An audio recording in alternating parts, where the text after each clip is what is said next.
عليكم ورحمة الله وبركاته. بسم الله الرحمن الرحيم. الحمد لله رب العالمين، حمدا كثيرا طيبا مباركا فيه كما يحب ربنا ويرضى. يا رب لك الحمد كما ينبغي لجلال وجهك وعظيم سلطانك. اللهم ربنا لك الحمد حتى ترضى، ولك الحمد إذا رضيت، ولك الحمد بعد الرضا. وأشهد أن لا إله إلا الله وحده لا شريك له، وأشهد أن سيدنا ونبينا وحبيبنا وعظيمنا محمدا عبده ورسوله، صاحب الوجه الأنور والجبين الأزهر. اللهم صل وسلم وبارك وأنعم عليه صلاة وسلاما دائمين إلى يوم القيامة. الحمد لله الذي هدانا لهذا، وما كنا لنهتدي لولا أن هدانا الله. ربنا لا تزغ قلوبنا بعد إذ هديتنا، وهب لنا من لدنك رحمة إنك أنت الوهاب. سبحانك لا علم لنا إلا ما علمتنا إنك أنت العليم الحكيم. اللهم افتح علينا بالحق وأنت خير الفاتحين. رب اشرح لي صدري ويسر لي أمري واحلل عقدة من لساني يفقه قولي، واجعل لي وزيرا من أهلي. آمين يا رب العالمين، بجاه الرحمة للعالمين صلى الله عليه وآله وسلم. يقول الله تبارك وتعالى في كتابه العزيز بعد أعوذ بالله من الشيطان الرجيم، بسم الله الرحمن الرحيم. سيقول السفهاء من الناس ما ولاهم عن قبلتهم التي كانوا عليها. محترم ناظرین و سامعین کرام، الحمدللہ آج ہم آغاز کر رہے ہیں سورہ بقرہ سے، دوسرا سپارہ ہے الحمدللہ، اور آیت نمبر ہے 142۔ میرے محترم، گزشتہ درس میں الحمدللہ کچھ باتیں آپ کے ساتھ شیئر کی تھیں اور آپ کو بتایا تھا میرے محترم، یہ دیکھیے یہاں سیقولو یقیناً کہیں گے، یقیناً کہیں گے، جی یہ فعل مضارع ہے، یقولو اس کے ساتھ سین آ رہا ہے۔ یہ سین جب قرآن کریم میں آئے گا تو یہ ہے حرف تحقیق، یقیناً کہیں گے۔ کون کہیں گے؟ السفہاء، بتایا آپ کو نادان لوگ میرے محترم، جی سورہ النساء سے میرے محترم آیت نمبر 4 سے الحمدللہ، جی بتایا آپ کو کہ السفہاء کا کیا مطلب ہے، اور الحمدللہ سورہ بقرہ میں بھی السفہاء سے مراد نادان لوگ۔ یہ دیکھیں اللہ رب العزت والجلال نے ان لوگوں کو جو بیسیکلی نافرمان ہیں، جی ڈینائرز ہیں میرے محترم، اور ظلم کرنے والے ہیں، زیادتی کرنے والے ہیں، تمام برائیوں کا مجموعہ ہے میرے محترم، مگر اس کے باوجود یہ دیکھیے اللہ تعالیٰ کی شان کریمی اور شان رحیمی، اور ہمیں ادب اور احترام سکھایا جا رہا ہے کہ کوئی بھی ہو آپ نے اس کو صرف السفیہ تو کہہ سکتے ہیں، نادان، اس سے زیادہ کچھ نہیں میرے محترم، جی اور بتایا تھا آپ کو میرے محترم، دیکھیے سب سے میرے محترم جس کو ہم کہہ سکتے ہیں وہ شخصیت جو برائی میں سب سے آگے ہے میرے محترم، جی وہ فرعون کی شخصیت ہے۔ جی کوئی فرعون جیسا تو ہو نہیں سکتا۔ فرعون کی شخصیت میرے محترم، اللہ رب العزت والجلال نے فرعون کے بارے میں کیا کہا؟ اس نے صرف شرک ہی نہیں کیا، اس نے اپنے آپ کو خدا کا مرتبہ، رب کا مرتبہ دے دیا میرے محترم۔ دیکھ رہے ہیں آپ، اتنا بڑا اس نے جرم کیا میرے محترم، اور پھر ظلم اور زیادتی کی داستانیں رقم کرتا چلا گیا، کوئی شک نہیں میرے محترم۔ اس کے باوجود اللہ تعالیٰ نے فرعون جیسی شخصیت کے لیے دو نبی کو بھیجا، جناب موسیٰ اور جناب ہارون علیہ السلام۔ کیوں بھیجا؟ کہ جائیے آپ فرعون کو جنت کی طرف لانے کی کوشش کریں۔ اللہ اکبر جی، انبیاء علیہ السلام کا مقصد بعثت یہی ہوتا ہے، لوگوں کو جنت کی طرف لے جایا جائے اور دوزخ سے بچایا جائے۔ تو شان کریمی اور رحیمی دیکھیے میرے محترم، اللہ تعالیٰ نے فرعون جیسے شخصیت کے لیے بھی اللہ تعالیٰ نے ایک نبی نہیں دو نبی بھیجے، اس کی ہدایت اور رہنمائی کے لیے اور اس کو جنت کی طرف لانے کے لیے۔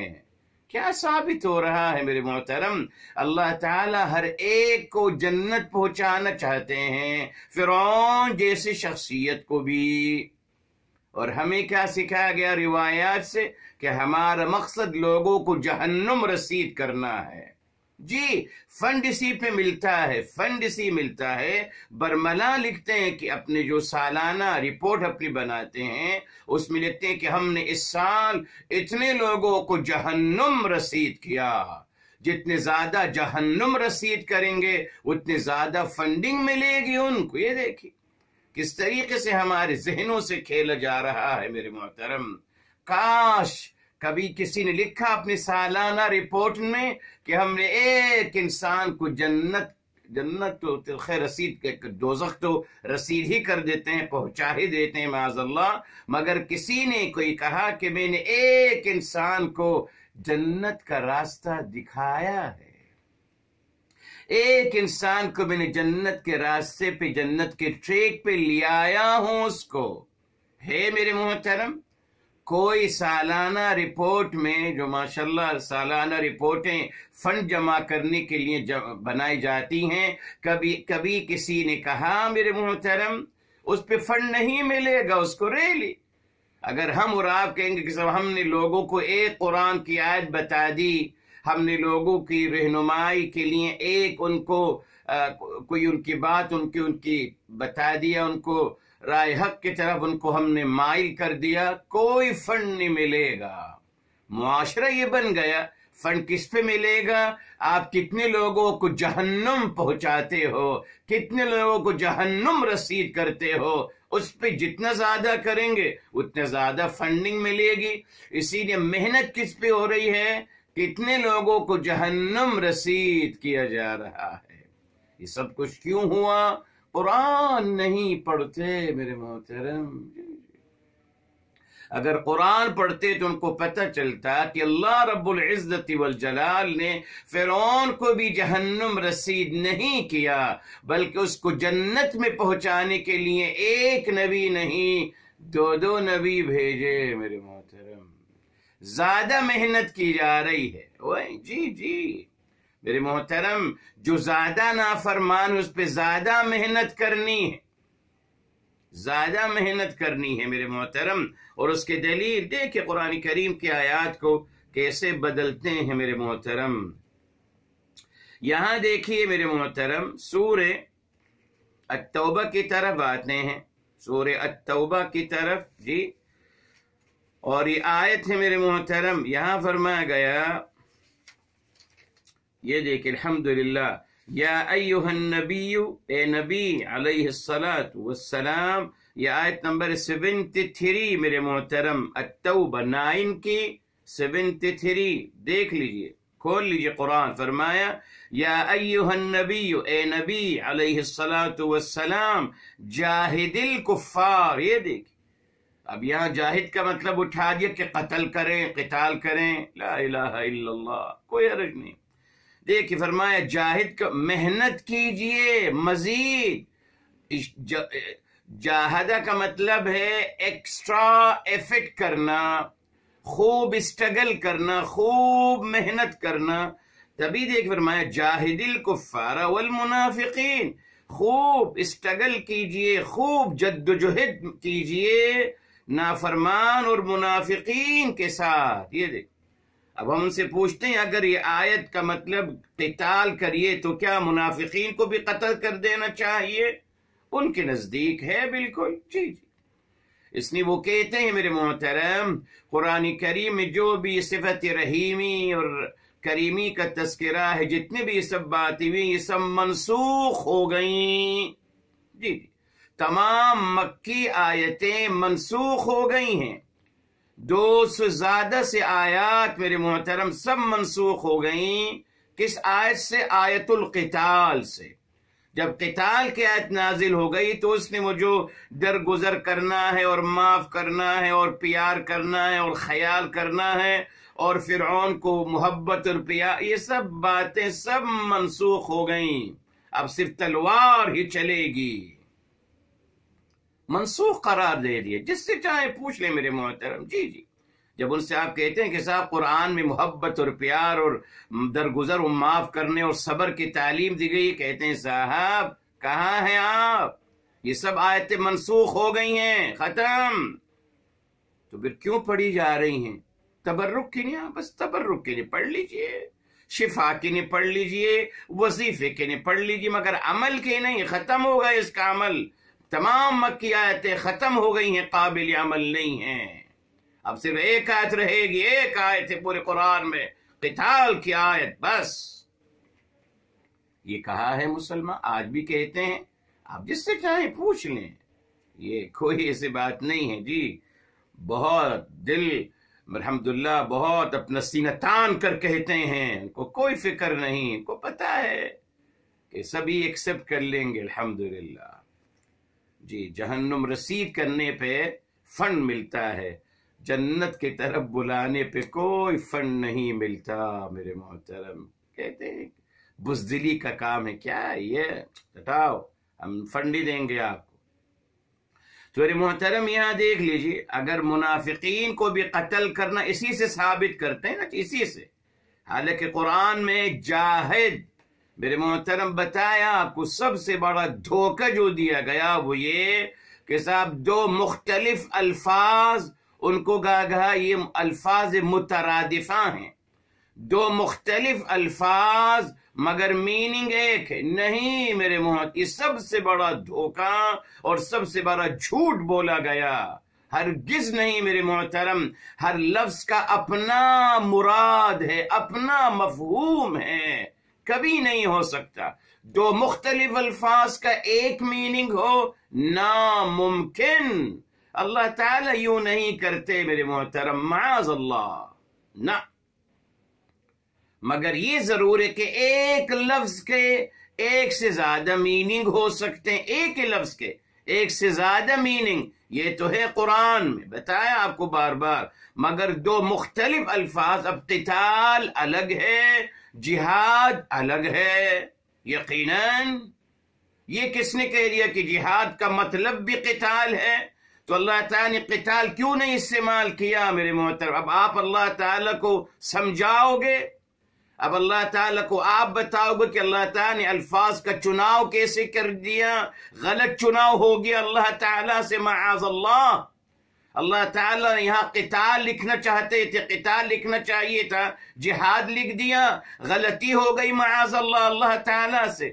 جی ہاں، سب کچھ کہہ رہے ہیں میرے محترم، جب قرآن کو منسوخ قرار دے رہے ہیں تو سب کچھ ان کے ہاں جائز ہے۔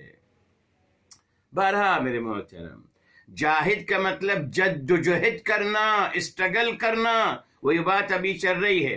سامنے والا اگر کافر ہے تو زیادہ محنت، جی، جاہد الکفار، محنت کیجئے حق کو چھپانے والوں کے ساتھ، والمنافقین، یہ بھی بتایا آپ کو کافر کون ہے، منافقین کی سنگین شکل ہے، وَغْلُظْ عَلَيْهِمْ، اور یہ دی اغلظ علیہم، یہ کیا مطلب میرے محترم؟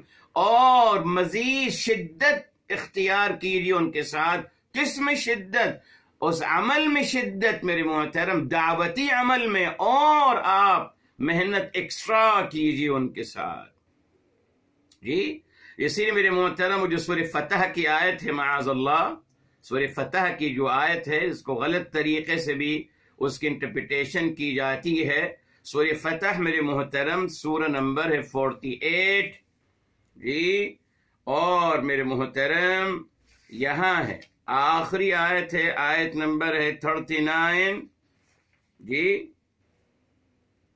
معذرت 29 ہے، نہیں 29 ہے، آخری آیت ہے میرے محترم۔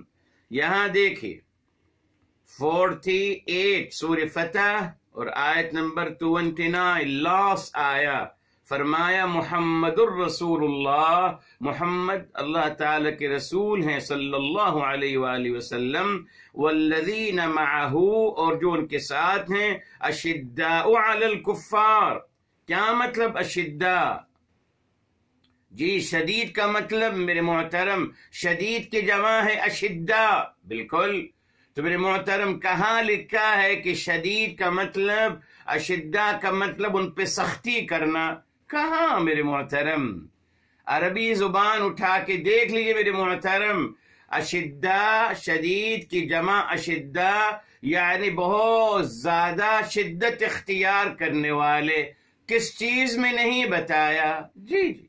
اب علیہم جب کا اشداء علی الکفار، تو میرے محترم اس کا کیا مطلب؟ اللہ تعالیٰ بتا رہے ہیں بہت زیادہ شدید محنت کرنے والے۔ یہ تفسیر قرآن بالقرآن سے اٹھائیں گے نا اس کو۔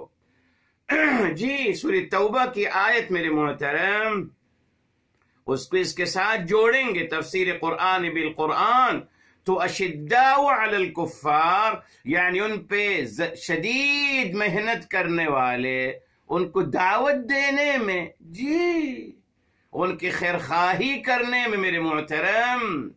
اور اس کے دلیل اب آئیے فرعون کی طرف، سورہ طٰہٰ میرے محترم سورہ نمبر 20 اور آیت نمبر 44، اس کو ہمیشہ یاد رکھیے گا میرے محترم۔ جی جی جی، آیت نمبر 44 ہے، جب فرمایا گیا اذهبا الى فرعون، آپ دونوں، یہ 43 ہے، آپ دونوں جائیے فرعون کی طرف، انہو طغی، بے شک وہ سرکش ہو گیا ہے، بس اتنا کہا۔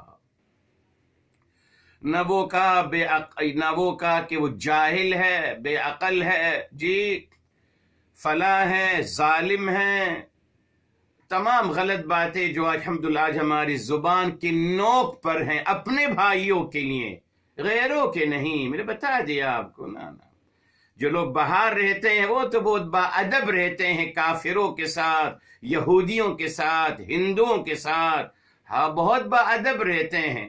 وہ تمام اسلام کا جذبہ خود بس ہمارے ملک میں جی ان کو ہمارے مسلمان بھائی برداشت نہیں، یہاں آ کر وہاں یہودیوں کو برداشت کر رہے ہیں، ان کے سامنے جھک رہے ہیں۔ ان کو بتا اگر ان کے سامنے سر اٹھائیں گے نکال دیں گے اس ملک سے، ہماری تمام عیش و عشرت اور آرام کی زندگی جہنم بن جائے گی۔ اسی لیے وہاں سب چپ ہیں، تو صاحب یہاں بھی چپ رہیے نا پھر۔ ہمارے ملک کو کیوں اعوذ باللہ، ہمارے ملک کو کیوں آپ اکھاڑا بنانا چاہتے ہیں لڑائیوں کا؟ کیوں اعوذ باللہ خانہ جنگی کروانا چاہتے ہیں معاذ اللہ ہمارے ملک میں؟ کیوں؟ ہمارے ملک کو بھی ترقی کرنے دیجیے، الحمدللہ آگے بڑھنے دیجیے۔ نہیں سر، یہاں تمام فتنہ پروری، تمام اسلام کی غیرت یہاں ان کو نظر آئے گی ہمارے ملک میں۔ بہرحال تو میرے محترم یہاں کہا گیا آپ جائیے، انہو طغی، بے شک وہ سرکش ہو گیا ہے، بس اتنا کہا، سرکش۔ ٹھیک، پھر آگے کیا کہا 44 فَقُولَا لَهُ قَوْلًا لَيِّنًا، آپ دونوں اس سے نرم گفتگو کرنا۔ فرعون جیسے شخصیت کے لیے جو خدائی کا دعویٰ کر رہا ہے، رب ہونے کا دعویٰ کر رہا ہے، ظلم و ستم کی تمام داستانیں ایکسٹریم کے حد تک اس نے رقم کر دی ہیں، اس کے لیے اس سے بھی اللہ تعالی محبت فرماتے ہیں۔ جی اس سے بھی کہہ رہے ہیں کہ نہیں، نرم گفتگو کرنا۔ کیوں؟ نرم گفتگو ہی انسان کو اپیل کرتی ہے، بس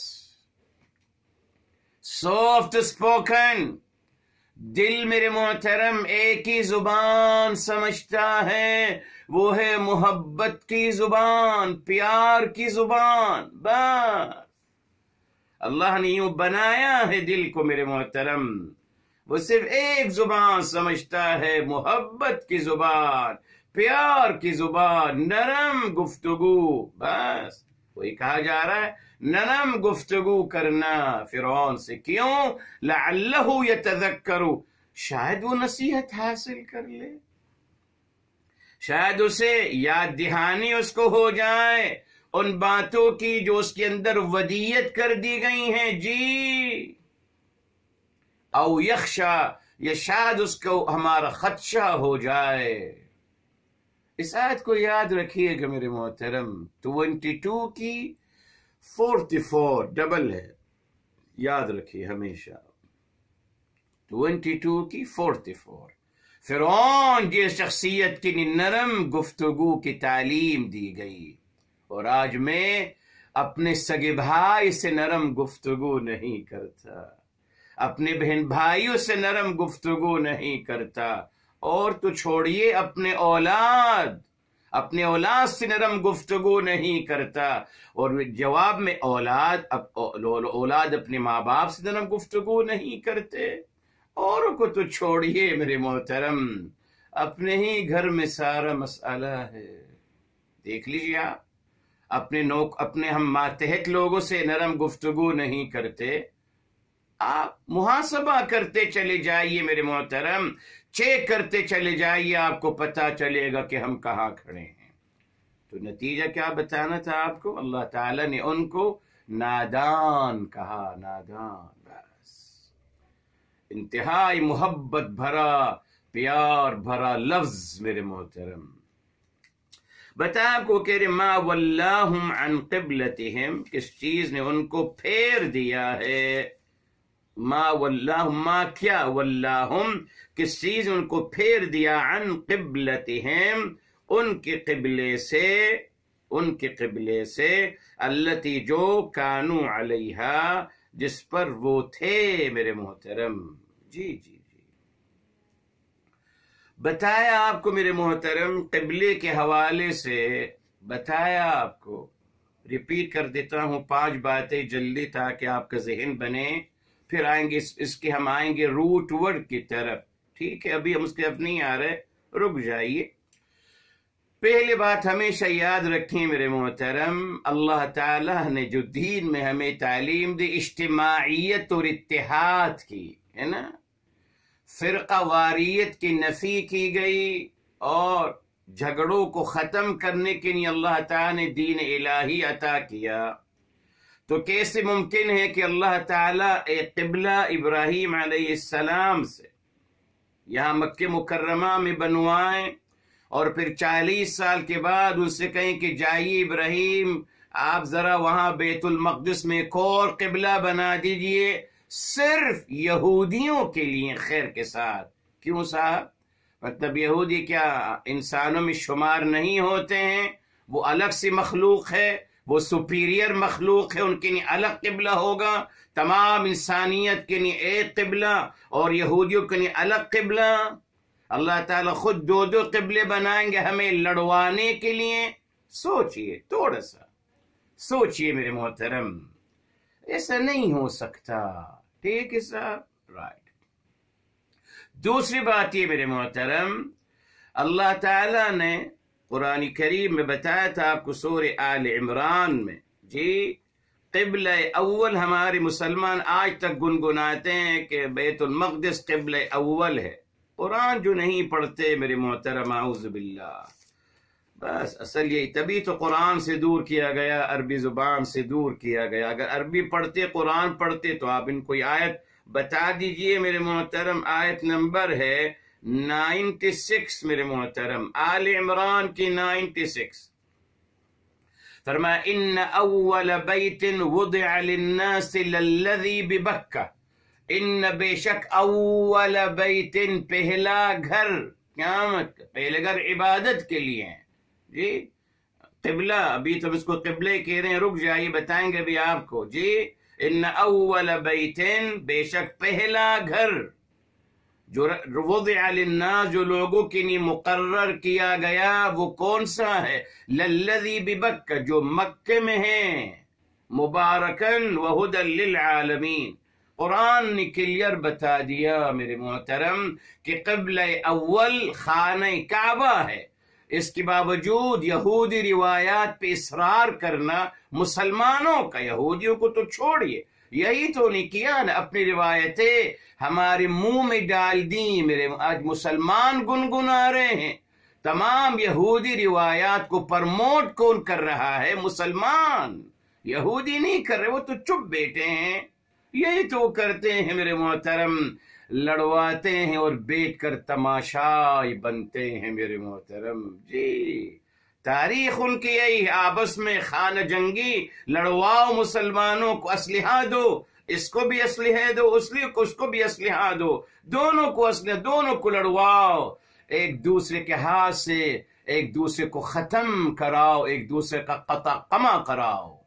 یہ یہودیوں کا پلاننگ ہے ہمیشہ سے، آج بھی وہی کر رہے ہیں۔ آپ دیکھ لیجئے کون گنگنا رہا ہے ان یہودی روایات کو، کس کو اپنی زبان، مسلمانوں کو اپنی زبان دے دی۔ کون کہہ رہا ہے قبلہ اول؟ مسلمان کہہ رہے ہیں، یہودی تو نہیں کہہ رہے، یہودی نہیں کہہ رہے۔ یہ ان کا کمال ہے میرے محترم، قرآن اس کی نفی کر رہا ہے، قرآن نے 96 میں اس کی نفی کر دی۔ میں نے کہا یہودی روایات صرف یہ ثابت کرنا چاہتے کہ قرآن غلط ہے۔ اب قرآن کہہ رہا ہے اول بیت، پہلا گھر، وہ کہہ رہے نہیں صاحب کس نے کہہ دیا؟ قرآن غلط ہے، پہلا قبلہ وہ ہے، کس کے مانیں گے میرے محترم؟ ٹھیک۔ نمبر 3، سورہ بقرہ میں ہم پڑھ چکے ہیں الحمدللہ، قبلہ اول کی خانہ کعبہ کی بنیادوں کو بلند کرنے کی آیات اور پورا واقعہ مکمل موجود ہے قرآن کریم میں، ان ڈیٹیل میرے محترم، مکمل ڈیٹیل۔ جی ایک دفعہ نہیں، 2 دفعہ، 3 مقامات میں یہ بات آتا ہے، سورہ بقرہ میں، سورہ الحج میں، سورہ ابراہیم علیہ السلام میں، ڈیٹیل کے ساتھ۔ ٹھیک ہے صاحب، زیادہ ڈیٹیل الحمدللہ سورہ بقرہ میں ہے کہ آپ میرے گھر کو بنیادیں بلند کریں اور اس کو الحمدللہ صاف رکھیں طواف کرنے والوں کے لیے، اور وہاں قیام کرنے، تمام ڈیٹیل میرے محترم۔ اب ہم یہ پوچھتے ہیں، یہ جو قبلہ آپ بتاتے ہیں بیت المقدس میں جو خاص صرف یہودیوں کے لیے بنا اور کسی کے نہیں، ذرا بتائیے اس کی ڈیٹیل کہاں ہے؟ کہاں ہے اس کی ڈیٹیل؟ اس کی ڈیٹیل صرف تخیل میں اور تصور میں ہے؟ کہاں ریٹن میں کہاں لکھا ہے؟ دکھائیے نا صاحب، ہم تو قبلہ اول کی مکمل ڈیٹیل آپ کو قرآن سے بتا رہے ہیں، آپ بتائیے نا اس قبلے کی تمام ڈیٹیل، کس نے بنایا، بنیادیں کس نے رکھی، کیا ہوا کیا نہیں ہوا، بتائیے نا صاحب۔ نہیں، کچھ نہیں ہے، بس تصورات ہیں، تخیلات، ازمشن ہے، معاذ اللہ۔ یہ کتنا بڑا جھوٹ ہے میرے محترم، مگر پھر بھی اس جھوٹ کو یہودی روایات نے ہمارے پر مسلط کیا ہے اور ہم نے مانا ہے۔ ٹھیک، آئیے آگے چلیے میرے محترم۔ بتایا آپ کو میرے محترم کہ مدینہ منورہ کی تاریخ، مسجد نبوی کی تاریخ، چپے چپے کی تاریخ ہمارے مورخین مسلمانوں نے محفوظ کی ہے۔ ٹھیک ہے صاحب، ٹھیک۔ جو واقعہ ایک دفعہ ہوا مسجد نبوی میں، ایک دفعہ واقعہ جو ہوا، ایک دفعہ وانس جو ہوا، اس کو مسلمان مورخین نے محفوظ کر لیا اور اس کے باقاعدہ ایک ستون بنا دیا اور لکھ دیا اس پر کہ صاحب اس جگہ پر فنا واقعہ ہوا تھا، آج تک لکھا ہوا ہے۔ آپ جا سکتے ہیں، دیکھ سکتے ہیں۔ جی ہم روز مبارکہ میں اللہ تعالی ہم سب کو بار بار نصیب فرمائے، اللہ تعالی ہمیں پھر وہاں کے اللہ تعالی خوشیاں اور وہاں کی بہاریں اللہ تعالی پھر دکھائے، حج عمرہ اللہ تعالی پھر نصیب فرمائے خیر و عافیت کے ساتھ انشاءاللہ تمام اہل اسلام کو انشاءاللہ۔ آمین اللہم یا رب آمین یا الہی آمین بجاہ النبی الامین صلی اللہ علیہ وآلہ وسلم۔ تو میرے محترم یہاں کیا ہوا؟ تاریخ ہے، ایک دفعہ واقعہ ہوا، ایک ستون بنا دیا، اس پہ لکھ دیا، اس کو عربی میں کہتے اسطوانہ۔ اسطوانہ وہاں عربی میں روزہ مبارکہ میں آپ کہیں گے سر نے کہا، نہیں صاحب، اس کو عربی میں اسطوانہ کہتے ہیں، الف سین تا واو نون اور پھر گول تا، اسطوانہ۔ پلر کو اسطوانہ کہتے ہیں بیکاز وہ گول پلر ہے، اس کو گول پلر کو اسطوانہ کہتے ہیں۔ لکھا ہوا ہوگا میرے محترم، آپ ضرور جائیے، ابھی تو ماشاءاللہ تصویریں بھی آتی ہیں جی، یوٹیوب میں مل جائیں گے آپ کو، تو آپ اس کو باقاعدہ کلوز کر کر پڑھ سکتے ہیں۔ روزے مبارکہ میں 4 ستون بنے ہوئے ہیں میرے محترم، اس پہ لکھا ہوا ہے اسطوانۃ التوبہ، اسطوانۃ الوفود، جی اسطوانۃ اللہ، اس میں تمام الحمدللہ لکھے ہوئے ہیں۔ ٹھیک ہے صاحب، جو واقع ایک دفعہ ہوا وہ وہاں محفوظ ہے۔ اب ہم یہ سوال کرتے ہیں، آپ فرماتے ہیں کہ صاحب قبلہ بیت یہودیوں کے قبلے کی طرف، ماشاءاللہ یہودیوں کے قبلے کی طرف میرے حبیب صلی اللہ علیہ وسلم نے 2 سال رخ ہو کر نماز پڑھا، 2 سال تک، ٹھیک ہے، 2 سال صحابہ کرام بھی پڑھ رہے ہیں۔ مدینہ مسجد نبوی میں بھائی کہاں ہے وہ؟ چلیے دکھا دیجئے، یہ سب سے بڑی دلیل، دکھائیے نا صاحب میرے محترم۔ جو واقعہ ایک دفعہ ہوا، تمام مورخین اسلام نے اس کو محفوظ کر لیا اور اس کے ایک بہت بڑا پلر بنا دیا اس کو یاد رکھنے کے لیے۔ تو صاحب جو واقعہ 2 سال تک ہو رہا ہے اور دن میں 5 دفعہ ہو رہا ہے، اس کا کوئی تذکرہ کیوں نہیں ہے؟ لے آئیے نا صاحب، کتابیں آپ کے سامنے ہیں، پوری اسلامی لائبریری آپ کے سامنے ہے، لے آئیے۔ بہت کتابیں لکھی گئی الحمدللہ مدینہ منورہ کے بارے میں، مسجد نبوی کے بارے میں، لے آئیے پلیز، یہ چیلنج ہے میرے محترم، لے آئیے۔ ہم سے کہتے ہیں صاحب یہاں نہیں مل رہا، ہمیں مسجد قبلتین مل گئی،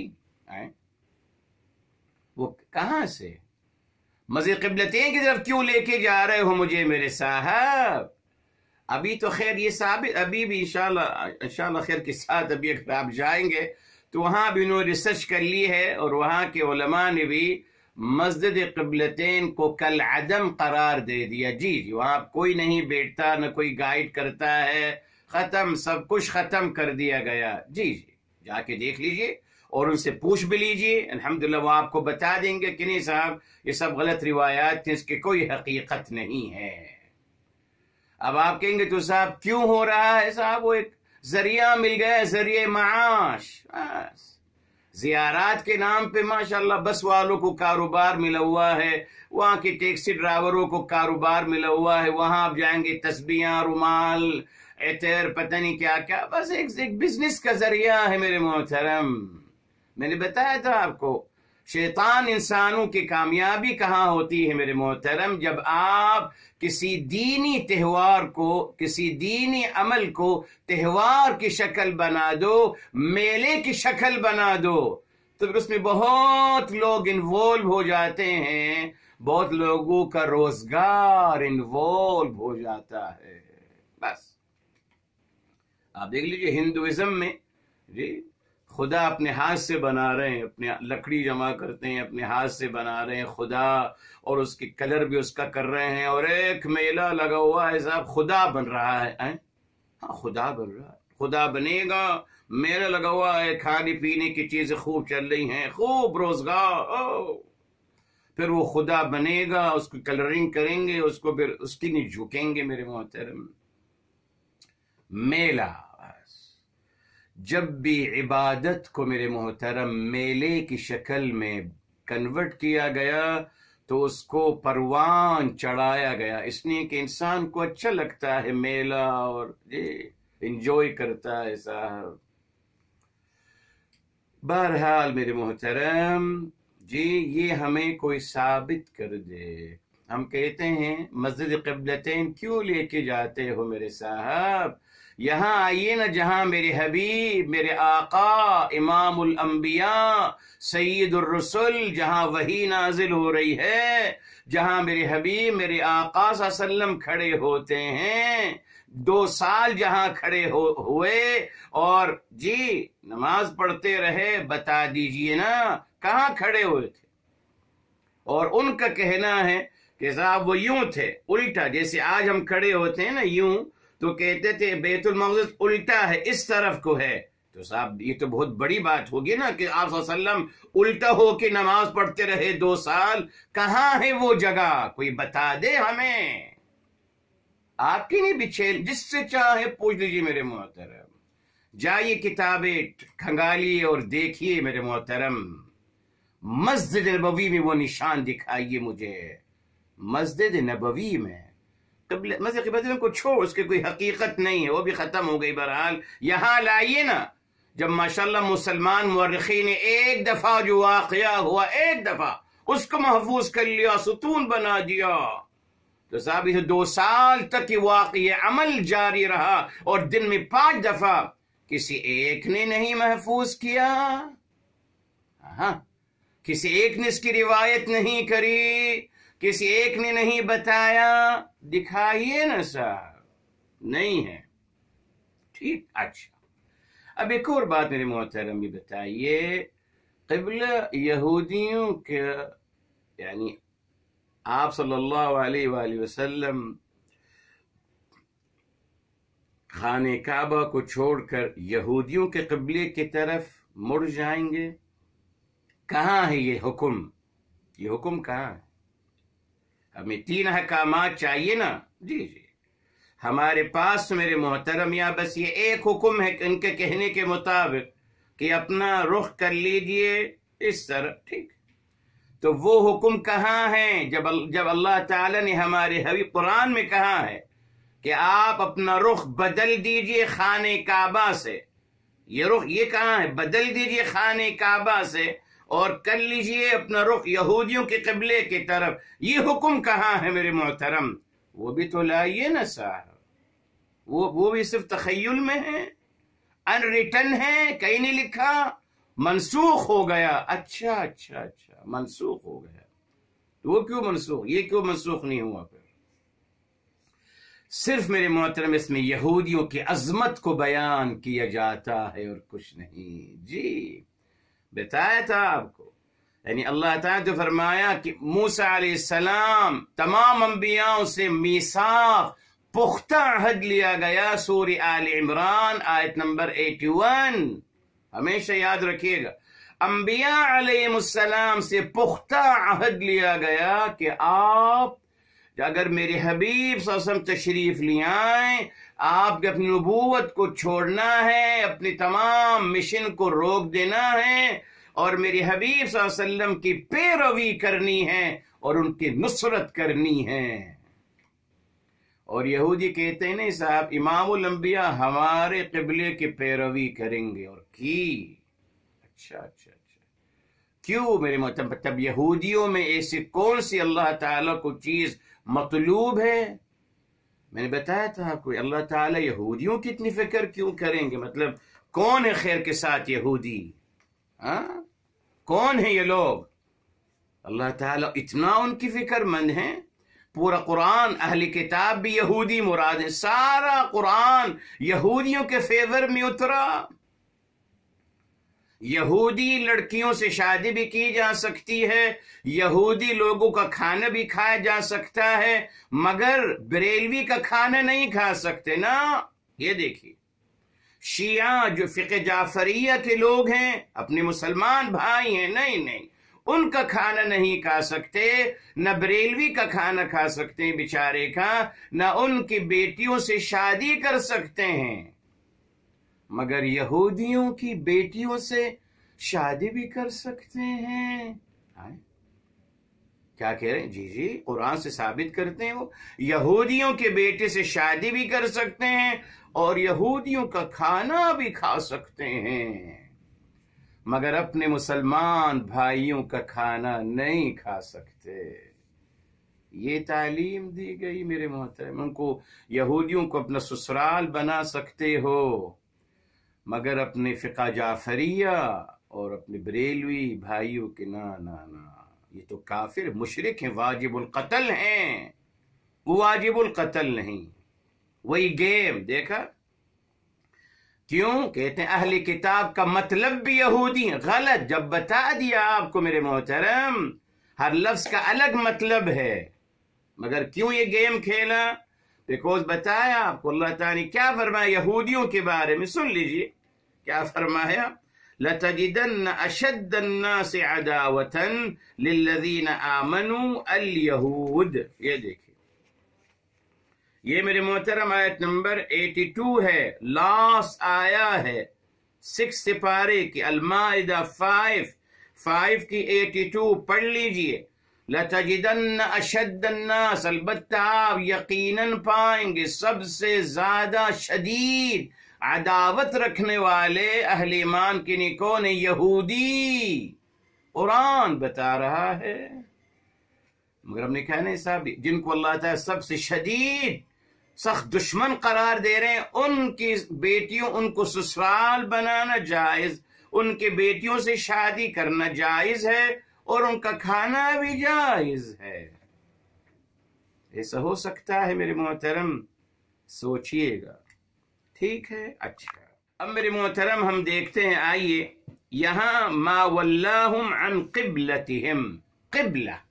اب آئیے اس کو ہم اس کا روٹ 1 نکالتے ہیں. آئیے میرے محترم. جی اور اس کو آپ دیکھ سکتے ہیں الحمدللہ. تمام عربی ڈکشنریز ماشاءاللہ آپ کے سامنے ہیں، دیکھ لیجئے. جی میرے محترم یہ ہے قابلہ. قبلہ یقبلو. قبلہ کا مطلب ہے، یہ قبلہ بھی ہے، قبیلہ بھی ہے، قبول بھی ہے، بہت سارے اس میں جب اعراب آپ بدلیں گے بدل جائے گا، مگر اصلاً اس کا روٹ ہے قابلہ یقبلو. اس سے تمام نکلے ہیں میرے محترم. ٹھیک. قبلہ کا مطلب عربی زبان میں ما کان امامک، جو آپ کے سامنے ہیں اس کو قبلہ کہتے ہیں. تبھی ہم کہتے ہیں قبلہ اور بعد. قبلہ بیفور ہے نا، قبلہ بیفور اور بعد آفٹر. تو قبلہ کا مطلب ہے ما کان امامک، جو آپ کے سامنے ہو. اس کا مصدر ہے میرے محترم قبالتن. قبلہ یقبل قبالتن. قبالتن یعنی آپ کے آگے، آپ کے آگے کی چیز کو قبالتن کہتے ہیں. تو قبلہ کیا ہے میرے محترم؟ قبلہ اس کا اسم المصدر ہے. قبلہ آپ کا اسم المصدر ہے، اور قبلہ کا مطلب میرے محترم ڈائریکشن ہے. ڈائریکشن. جی ڈائریکشن ہے میرے محترم، جس کو ہم سمت کہتے ہیں. سمت بھی کہتے ہیں اردو میں، ڈائریکشن ہے. جی میرے محترم، اب یقیناً معنوی لحاظ سے ہم نے کہا کہ صاحب آپ نماز کے وقت، ابھی آپ کو بتاؤں گا، یہاں جو بریکٹس لگائے گئے ان بریکٹس کو ختم کریں گے، ڈونٹ وری. جی میرے محترم، نماز کے وقت جس سمت کی طرف آپ ہو کر نماز پڑھتے ہو اس کو معنوی لحاظ سے مجازن قبلہ کہا گیا، مگر اوریجنلی قبلہ کا مطلب ہے سمت. میرے محترم سمت ہے، اس کا نماز سے کوئی تعلق نہیں، سمت ہے. ہم اردو میں کہتے ہیں میرے قبلے ہیں آپ، میرے حضور، میرے قبلہ. جی مگر کیوں اس کو صرف یہی معنی دیا گیا؟ یہودیوں روایات کو سپورٹ کرنے کے لیے، جس کے میں نے نفی کر دیا آپ کے لیے. اور بھی باتیں ابھی آئیں گی، رک جائیے، ابھی بہت ساری باتیں آئیں گی. جی اچھا، قبلہ کا مطلب سمت ہے. اچھا اب آئیے میرے محترم، جی آگے چلتے ہیں. اسی الحمدللہ آیت نمبر 1، یہ آیت نمبر تھی 142. اب آپ آئیے آیت نمبر 148. آئیے، قرآن آپ کے سامنے ہونا چاہیے ضرور. فرمایا دیکھیں، فرمایا وَلِكُلٍّ، اور ہر ایک کے لیے، وجہتن، وجہ سمت، اور وجہتن یہ نکلا ہے میرے محترم وجہہ. وجہ وہی ہے، وجہ وجہن بھی مصدر ہے جی، وجہن مصدر ہے، اور وجہ کا مطلب ہے توجہ، توجہ یا وہی ایک سمت ہے، وجہتن کا مطلب میرے محترم سمت ہے، مگر کون سا سمت؟ جی یہ دیکھ میرے محترم، قبلہ سمت ہے اور ایک ہے وجہ، وجہ وہ سمت ہے جو انسان خود مقرر کرتا ہے، جہاں وہ خود نکل جاتا ہے، وجہن سے نکلا، جہاں چہرہ وہیں اس کی سمت، جہاں چہرہ وہاں اس کی سمت، یہ اب یہاں یہ میری سمت ہے، اب یوں، اب یہ میری سمت ہے، اب یوں، اب یہ میری سمت ہے، تبھی اس کو وجہتن کہا گیا۔ تو وجہتن کیا ہے میرے محترم؟ سمت، جو سمت انسان خود اختیار کر، اس کو کہتے ہیں وجہ۔ تو میرے محترم یہ دیکھ فرمایا ہوا مولیہا، یہ آ گیا لفظ، ہوا وہ مولیہا، وہ اس کی طرف اپنا رخ موڑ لے گا، مولیہا یہ آ گیا صاحب، مولیہا وہ اس کی طرف اپنا رخ پھیر لے گا۔ قرآن کلیئر ہے میرے محترم، الحمدللہ۔ اچھا اب یہاں میرے محترم میں نے آپ کو بتایا قبلہ سمت، تو قبلہ کا مطلب میرے محترم جس طریقے سے دیکھیے، یہاں ہم نے کہا تھا میرے محترم، یہاں ہم نے کہا تھا آیت نمبر ہے 138 سورہ بقرہ میں، اس سے پہلے پیج میں کیا ہم نے بتایا تھا؟ صبغت اللہ، صبغت اللہ، اللہ تعالیٰ کا رنگ۔ تو کیا اللہ تعالیٰ کا کوئی رنگ ہوتا ہے؟ معاذ اللہ، اعوذ باللہ۔ کچھ لوگوں نے پتہ نہیں، مفسرین کو ذرا پڑھ لیجیے، افسوس ہوگا، صرف مردوں کی سمت بتا دی، عورتوں کی کوئی سمت نہیں ہے۔ اگر ماشاءاللہ وہ سمجھتے ہیں کہ صاحب صبغت اللہ کا مطلب رنگ ہے اور ایک سمت ہے، اور مطلب ایک سمت نہیں بلکہ ایک کیفیت، ایک شکل ہے، ایک گیٹ اپ ہے میرے محترم، انہوں نے کہا ایک گیٹ اپ ہے اللہ تعالیٰ کا، معاذ اللہ۔ تو مردوں کا گیٹ اپ ہے صرف، عورتوں کا کوئی گیٹ اپ نہیں ہے، وہ نہیں ہے اللہ کی بندیاں میرے محترم۔ صبغہ اللہ کا رنگ کا مطلب یہاں اللہ تعالیٰ کا دین ہے جی، دین اللہ، رنگ نہیں ہے معاذ اللہ، دین اللہ۔ اسی طریقے سے محترم قبلہ کا مطلب میرے محترم دین ہے، دین ہے میرے محترم۔ اسی لیے آپ دیکھیے یہاں یہ لوگ کیا کہہ رہے ہیں، یہ نادان کیا کہہ رہے ہیں، کس چیز نے ان کو موڑ لیا؟ یہ آ گیا آیت نمبر 148 میں، رخ کر لینا، کس چیز ان کو موڑ دیا؟ عن قبلتہم، اپنے اس دین سے، التی جو کانوا علیہا، جس دین پر وہ قائم تھے۔ کیا مطلب؟ وہ کہہ رہے ہیں کہ صاحب یہ مشرکین تھے نا صاحب، یہ مشرکین تھے، یہ مشرکین تھے، انہوں نے شرک کا دین کیوں چھوڑا، اور کیوں انہوں نے دین کو چھوڑ کر انہوں نے دین اسلام کو اختیار کیا؟ یہ ہے میرے محترم قبلہ، دین، قبلے کا مطلب دین ہے میرے محترم، ڈائریکشن ہے جی، ضابط حیات ہے، دین الہی بھی آئے گا ہمارے ساتھ آگے۔ تو ان قبلتہم، اس قبلے سے یعنی اس ڈائریکشن سے، اس دین سے، شرک کے دین پر جس پہ یہ قائم تھے۔ اب اللہ تعالیٰ کی فرمایا، دیکھیے آیت کتنی واضح ہے میرے محترم، فرمایا قل، فرما دیجیے آپ صلی اللہ علیہ وآلہ وسلم، للہ المشرق والمغرب، اللہ تعالیٰ کا ہے مشرق و مغرب۔ کیا مطلب میرے محترم؟ میرے محترم ابھی بتاؤں گا آپ کو، آیت ہے الحمدللہ، یہاں اللہ تعالیٰ کا اختیار ہے مشرق و مغرب میں، یعنی بتایا جا رہا ہے کہ صاحب جو خالق کائنات ہیں انہی کا اختیار ہے، انہی کا ضابط حیات ہے میرے محترم جی۔ اصل میں میرے محترم آئیے اس سے پہلے چلتے ہیں جس آیت سے یہ کنفیوز ہوئے ہیں، بہرحال یہ دیکھیے، یہ آیت نمبر ہے میرے محترم 115 سورہ بقرہ میں ہی، یہ دیکھیں فرمایا وَلِلَّهِ الْمَشْرِقُ وَالْمَغْرِبُ، اللہ تعالیٰ کے نہیں ہے مشرق و مغرب. کیا مطلب میرے محترم؟ یہ اللہ تعالیٰ کا اختیار ہے، اللہ تعالیٰ کی ملکیت ہے، اللہ تعالیٰ کا ضابطہ ہے، اللہ تعالیٰ کی قدرت ہے. جی اللہ کے اختیار میں ہے. کیا اشارہ ہے کہ جب مشرق و مغرب یعنی پوری دنیا اللہ کے اختیار میں، تو کیا مطلب کہ پھر اب آپ اللہ تعالیٰ کے دیے ہوئے دین کو اختیار کیجئے. ایسے تو نہیں ہو سکتا نا کہ اختیار اللہ تعالیٰ کا ہے، اللہ تعالیٰ نے آپ کو، اللہ تعالیٰ کے اختیار ہے تو اب آپ نے اللہ تعالیٰ کے اختیار میں رہتے ہوئے اللہ تعالیٰ کا دیا ہوا دین جس کو قبلہ کہا گیا اس کو اختیار کریے. ٹھیک. اب یہاں دیکھیں کہتے ہیں فَأَيْنَمَا تُوَلُّوا فَثَمَّ وَجْهُ اللَّهِ، بس آپ جہاں بھی اپنا رخ کریں گے فَثَمَّ وَجْهُ اللَّهِ، وہیں اللہ تعالیٰ کا، معاذ اللہ، اللہ تعالیٰ کا چہرہ ہے. اعوذ باللہ. دیکھیے کیا کس غلط طریقے ثابت کرتے ہیں معاذ اللہ کہ اللہ تعالیٰ کا چہرہ ہے. اعوذ باللہ میرے محترم. لیس کمثلہ شیء، معاذ اللہ، اللہ تعالیٰ جیسی کوئی چیز نہیں. یہاں میرے محترم اس کا ہم نے معنوی لحاظ سے میٹافیریکل اس کو اٹھانا پڑے گا.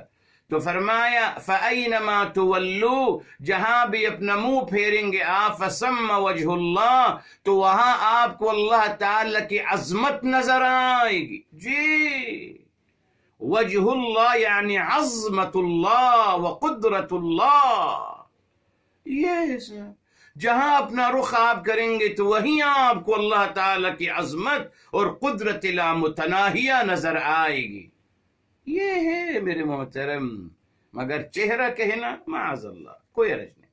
چلیے اب آتے ہیں واپس. دلیل آپ کو دے رہا ہوں کہ قبلے سے مراد میرے محترم دین ہے، دین ہے. اس کی دلیل، پہلی دلیل، اب یہ سب باتیں ہو گئی، اب پہلی دلیل یہ کہ فرمایا یہاں آیت نمبر 142 میں کیوں یہاں یہ دیکھیں فرمایا گیا رہا ہے یہدی من یشاء قل للہ المشرق والمغرب. فرما دیجیے آپ صلی اللہ علیہ وسلم اللہ تعالیٰ کے لیے ہی اختیار مشرق اور مغرب میں، یعنی اللہ تعالیٰ وحدہ لا شریک مالک کل. پھر آگے دیکھیں یہدی رہنمائی کرتے ہیں من یشاء جو ہدایت کا طلبگار ہوتا ہے. جی من یشاء کا مطلب نہیں جس کو اللہ تعالیٰ چاہیں، غلط، اعوذ باللہ میرے محترم. اللہ تعالیٰ کی چوائس نہیں ہے. اگر اللہ تعالیٰ کی چوائس تھی جو اللہ جس کو چاہیں ہدایت دیں، پھر میرے محترم انبیاء علیہ السلام کو مبعوث کرنے کا بے مقصد ہو جائے گا، آسمانی کتاب کا نزول بے مقصد ہو جائے گا، تمام ضابطہ حیات بے مقصد ہو جائے گا، بیکوز اللہ تعالیٰ کی چاہت ہے. اللہ جس کو چاہیں گے ہدایت دے دیں گے، جس کو چاہیں گے گمراہ کر دیں گے. تو ختم. تو پہلے بھی ہو سکتا تھا، پہلے بھی ہو سکتا تھا نا. انبیاء علیہ السلام کو مبعوث کرنے سے پہلے، آسمانی کتاب نازل کرنے سے پہلے بھی ہو سکتا تھا. اگر یہی رزلٹ نکلنا تو اس کا مطلب یہ غلط ہے. نہیں صاحب، قرآن سے اگر آپ سمجھیں گے، تفسیر قرآن بالقرآن سے جب سمجھیں گے تو یہ بات واضح ہوگی. من یشاء کا مطلب جو طلبگار ہوتا ہے. جی جو طلبگار ہوتا ہے. آئیے سورہ رعد کی طرف آتے ہیں میرے محترم. جی سورہ رعد کی طرف آتے ہیں جہاں باقاعدہ فرمایا جا رہا ہے میرے محترم وَيَهْدِي إِلَيْهِ مَنْ أَنَابَ. یہ دیکھیے آیت نمبر ہے میرے محترم 27 سورہ الرعد. اور بھی آیات ہیں، سورہ الرعد 13 اور آیت نمبر 27. فرمایا وَيَهْدِي إِلَيْهِ اور رہنمائی ہدایت دیتے ہیں اپنی طرف. کس کو؟ من اناب جو رجوع کرتا ہے، جو طلبگار ہوتا ہے. جی اللہ معاذ اللہ، یہ اللہ تعالیٰ کا انداز مبارک نہیں ہے کہ چوائس ہے. نہیں میرے محترم، اگر چوائس ہے جس کو چاہتے ہیں تو پھر آسمانی کتاب اور انبیاء علیہ السلام کی مبعوث کرنا بے مقصد ہو جاتا ہے، جو کہ یقیناً نہیں ہے۔ اس لیے میرے محترم فرمایا ہدایت رہنمائی کرتے ہیں من یشاء، جو ہدایت کا طلبگار ہوتا ہے، الی طرف صراط مستقیم، سیدھے اور آسان راستے کی طرف۔ تو یہ کون سا؟ قبلے کی بات ہو رہی ہے، دین الہی کی بات ہو رہی ہے۔ دیکھ رہے صاحب آپ، کلیئر ہے قرآن، مگر یہ قرآن پڑھتے نہیں میرے محترم۔ یہودی روایات پڑھا لی گئیں اور یہودی روایات سمجھا دی گئیں اور انہی کو ذہنوں سے بھر دیا گیا۔ اب قرآن کو بھی میں یہودی روایات کی تناظر میں پڑھتا ہوں، سمجھ میں نہیں آتا، بیکوز یہودی روایات بھری ہوئی ہیں۔ اب انہی یہودی روایات کے میں دیکھتا ہوں کہ صاحب یہودی روایت تو یہ کہہ رہی ہے اور قرآن میں یہ لکھا ہے، تو قرآن کی نفی کرتا چلا جاتا ہوں۔ اس لیے میرے محترم پہلے یہودی روایات کو نکالیے، قرآن کو سمجھیے، قرآن سے ہی بس یہودی روایات کو ختم کریے، اپنا ذہن بالکل صاف کر لیجئے، ریلی ڈیلیٹ کر دیجئے ان تمام روایات کو میرے محترم، تمام یہودی روایات، ان کی کوئی حقیقت نہیں۔ اور پھر جب آپ اوپن مائنڈ کے ساتھ، نیوٹرل مائنڈ کے ساتھ آئیں گے تو آپ کو سب کچھ اسی تناظر میں آنا یہ دیکھ یہدی من، اس کی کیا ضرورت تھی؟ ادھر یہاں دین کی بات ہو رہی ہے، صرف یہدی من یشاء، قبلے کی ہدایت دیں گے۔ اس سے کوئی کہتا ہے صراط مستقیم صرف قبلہ ہی ہے ہمارے دین میں؟ نہیں میرے محترم، صراط مستقیم مکمل دین الہی ہے۔ تو آ گیا نا، قبلے سے مراد دین الہی ہے، دین الہی۔ ایک اور بات میرے محترم، ایک اور بات، یہ آیت پہلے لے لیتے ہیں۔ یہ کہا گیا کہ صاحب یہودیوں کے لیے تو اللہ تعالیٰ نے فیور کر دی، ان کے لیے خاص، یہودی خاص ہے نا، بہت اسپیشل لوگ ہیں، ان کے لیے الگ قبلہ۔ یہ عام لوگ نہیں نا، ہم جیسے تھوڑی ہیں، ہم تو یقین آج بھی یہودی کہتے ہیں کہ ہمارے علاوہ سب اعوذ باللہ سب کتے ہیں، اور سب یہ گالیاں دیتے ہیں، جی وہی سپیریئر، اور ہم بھی ان کو سپورٹ کرتے ہیں کہ آپ کی بات صحیح ہے۔ اسی نے دیکھیے تمام انسانوں کا قبلہ ایک طرف اور آپ کا قبلہ ایک طرف، اللہ نے آپ کو الگ قبلہ دیا یہودیوں کی عظمت کو بیان کرنے کے لیے۔ ہم یہ کہتے ہیں کہ صاحب بتائیے کرسچن کا کیا قصور ہے؟ کرسچن کہاں ہے؟ ان کا بھی تو قبلہ ہونا چاہیے تھا نا۔ اگر یہودیوں کے قبلہ ابراہیم علیہ السلام سے بنوایا تو بھائی کرسچن کا بھی بنوا دیتے نا ان کے لیے، کیوں؟ کیا قصور ہے کرسچن کا؟ اسی طریقے چائنیز کا بنا دیتے، جی انڈینز کا بنا دیتے، اور بہت ساری قوم اس وقت آباد تھی میرے محترم، اور بہت کثرت کے ساتھ آباد تھی، جی۔ مگر پتہ ہے کیا میرے محترم، اس خطے میں یہودیوں نے اپنا غلبہ قائم کرنا چاہا، جی جی جی، وہاں ان کو موقع نہیں ملا۔ آج تک میرے محترم دیکھیے نہ یہودیوں کا کوئی نام و نشان نہیں، نہ میرے محترم چائنا میں، نہ انڈین میں، نہ رومنز میں، کوئی ان کا نام و نشان نہیں میرے محترم۔ یہاں ان کو موقع مل گیا، ٹھیک۔ تو کرسچن کہاں ہیں؟ اب آئیے میرے محترم، اب آیت نمبر ہم آتے ہیں 145، ٹھیک ہے صاحب، 145 پہ آتے ہیں تاکہ قبلہ کا مسئلہ کلیئر ہو جائے آپ کے لیے۔ یہ دیکھیں میرے محترم، فرمایا بس آخری بات، وَلَئِنْ أَتَيْتَ الَّذِينَ أُوتُوا الْكِتَابَ، وَلَئِنْ، اور اگر آپ اتیت، آپ لے آئیں، یہ دیکھ اتیت یعنی لے آئیں یا عطا کر دیں، آپ عطا کر دیں یا لے آئیں، الذین اوتوا الکتاب، جن کو کتاب دی گئی، یعنی امت محمدیہ کی بات ہو رہی ہے، جی جی۔ فرمایا بکل آیت، آپ ہر نشانی لے آئیے، ما تبعو قبلتک، وہ آپ کی قبلے کی یعنی آپ کے دین کی پیروی نہیں کریں گے، ٹھیک۔ وما انت بتابع قبلتہم، اور نہ آپ تابعداری کرنے والے ان کے قبلے کی یعنی ان کے دین کی بے شمار آیات، لکم دینکم ولی دین. ٹھیک، اب آگے آئی دیکھیں فرمایا وما بعضهم بتابع قبلۃ بعض، اور نہ وہ ایک دوسرے کی قبلے کی پیروی کریں گے. بعضهم بتابع قبلۃ بعض کیا مطلب؟ بہت سارے قبلے ہیں، پھر تو جمع کا صیغہ ہے نا میرے محترم جی. وما بعضهم، اور نہیں ان کے بعض تابعداری کرنے والے قبلۃ بعض ایک دوسرے کے قبلے کی بھی پیروی نہیں کریں گے. تو صاحب کتنے قبلے ہیں پھر؟ دو تو نہیں ہوئے نا پھر. اکارڈنگ قرآن اگر آپ کہتے ہیں قبلے کا مطلب قبلہ ہے تو یہاں تو پھر مسئلہ الجھ جائے گا. یہ جمع کا صیغہ ہے نا، وہ سب ایک دوسرے کے قبلے کی تابعداری نہیں کریں گے. اس کا مطلب چلیے کچھ لوگ کہتے ہیں یہاں کرسچن مراد ہیں. چلیے بتائیے اگر کرسچن مراد ہیں تو کرسچن کا قبلہ کہاں ہے اور اس کو کس نے بنایا ہے یہ بتائیے.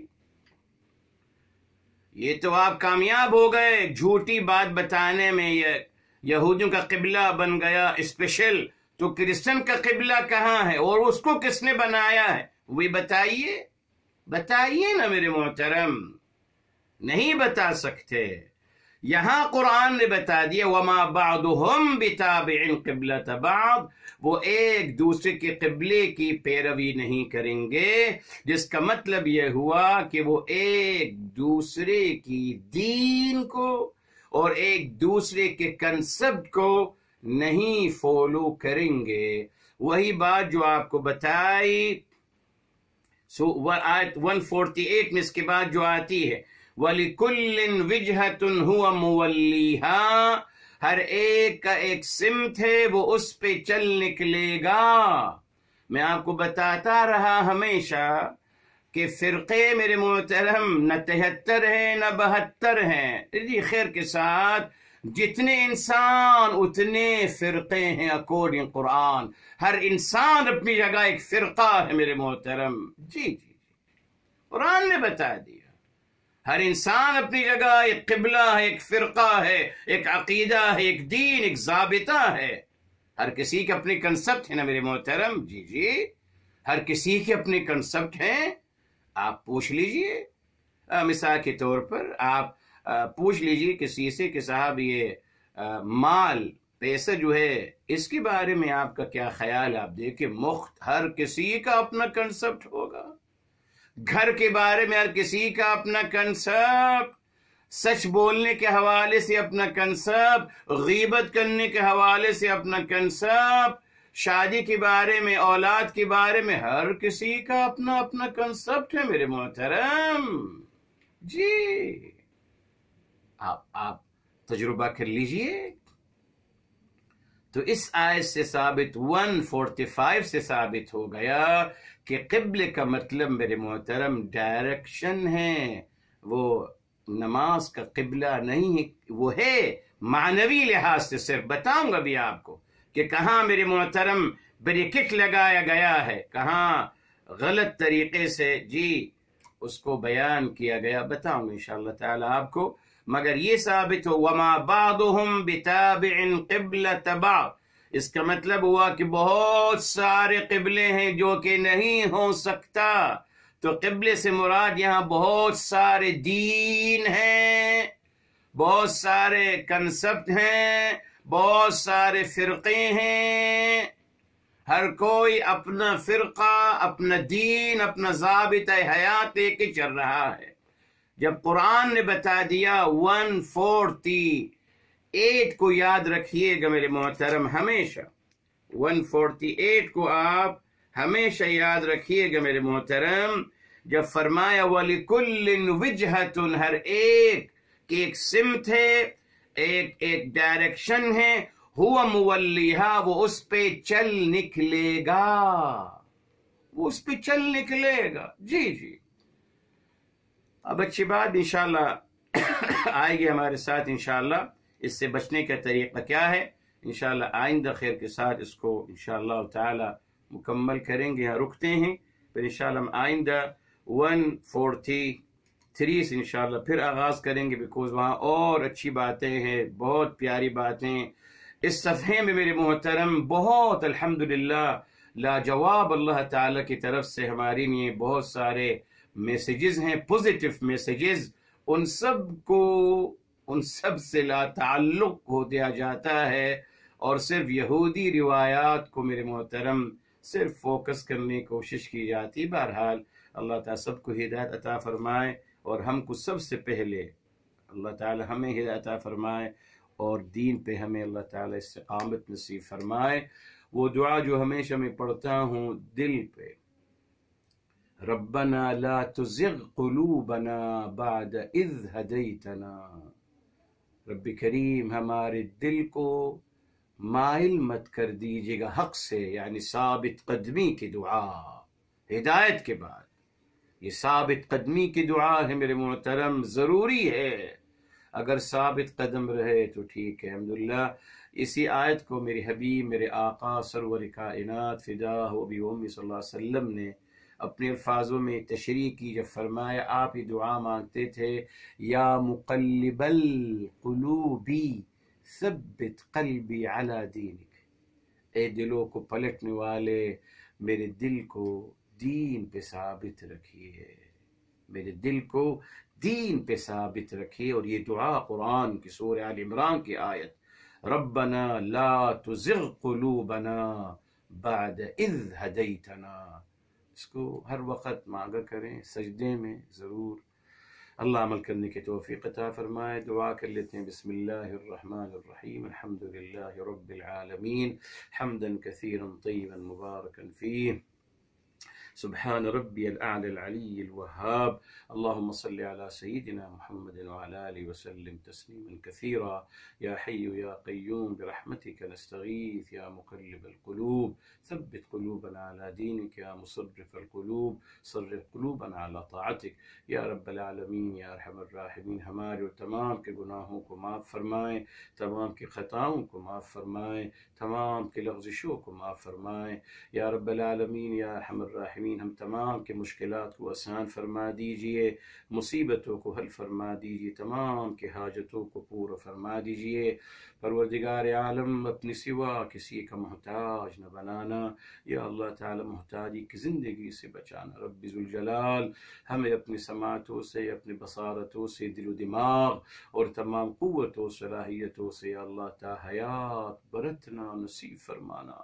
یا رب العالمین، یا ارحم الراحمین، تمام بیماروں کو شفاء کامل عاجل عطا فرمائیں، تمام مرحومین کو جنت الفردوس نصیب فرمائیں۔ یا اللہ تعالی تمام مرحومین کو اور ہم سب کو ہمارے حبیب صلی اللہ علیہ وآلہ وسلم کی شفاعت سے بہرمند فرمانا۔ یا اللہ ان کی شفاعت سے بہرمند فرمانا، یا اللہ ان کی شفاعت سے بہرمند فرمانا۔